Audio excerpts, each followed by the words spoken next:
நண்பர்களே வணக்கம். இப்போ கத்தார் ஏரியாவில் உள்ள டேட்ஸ் அருமையாக காய்ச்சி பழுத்துக்கிட்டு இருக்கு. டெய்லி காலைல எனக்கு பிரேக்ஃபாஸ்ட் தான் அற்புதமான கனிகள் கொடுக்கும்.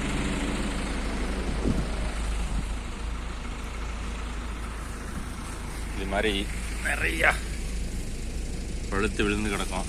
நம்ம ஊரில் பேர்ச்சம்பழம் நம்ம ஊரில் புளியம்பழம் மாதிரி இங்கே பேர்ச்சம்பழம்.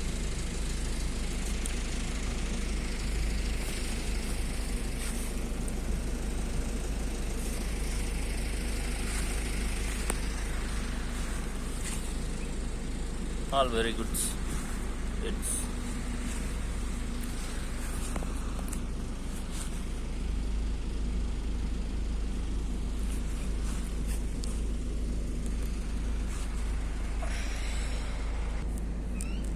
நம்ம ஊரில் எப்படி பேர்ச்சம்பழத்தோட புளியம்பழத்தோட அந்த மேல் ஓட்டை அழகாக உரிச்சிட்டு சாப்பிடுவோமோ அது மாதிரி இங்கே பேர்ச்சம்பழத்தோட மேல் தூள் அழகாக உரிச்சிட்டு சாப்பிட்றது இயற்கையான கனி.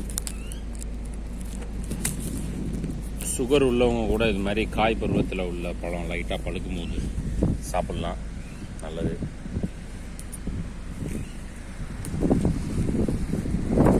நன்றி, வணக்கம்.